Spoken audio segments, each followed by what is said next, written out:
There's something we do at the boot camp, and I call it the fear of failure exercise. You'll have to come to the boot camp to find out what it is.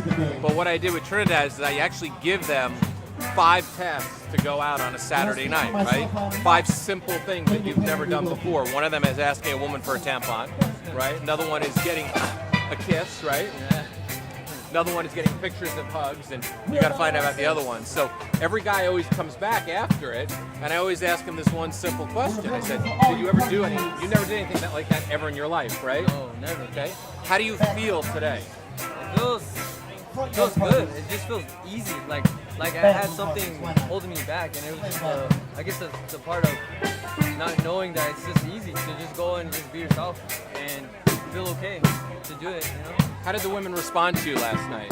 Actually, very friendly, like just very kind, and they were more open than I thought, you know, to giving me a tampon. Even though there might have been 1 or 2 that maybe weren't, but it was still in general really learning. It was a learning process for me. What did you learn? Education.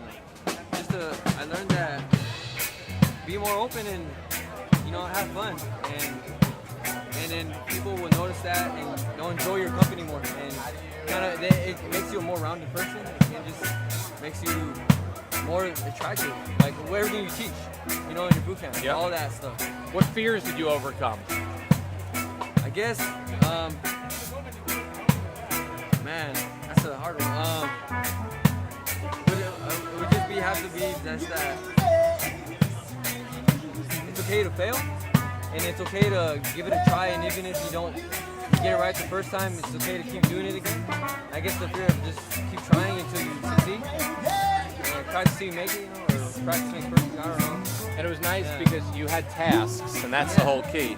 You give yourself a task to do, and all of a sudden, you don't want to fail that task. It's just like a job, right? Yes. So I gave you those tasks, you went, you did it, and you realized, fuck, I hooked up, I survived, right? Yeah. You know, I met some great women, you know. Now, if I go out and do this every night and just be fun, it got rid of all your fears. So now all of a sudden you realize it's like you can do this. So now all you have to do now every day is give yourself a task, whatever that task might be. Maybe the task is, I challenge myself to talk to 3 women today, right? Yeah. I challenge myself to talk to 4 women today. I challenge myself to ask a woman out today just to get used to asking for a phone number. I challenge myself to give a hug to somebody I just met because I enjoyed their company, right? And then you hold yourself accountable for it, and by doing that, you're going to really start to change your life, okay? When you change your life, when you change your thoughts, you change your beliefs. When you change your beliefs, you change your entire life. So, good job, man. I'm proud of you. Thank you very much. You're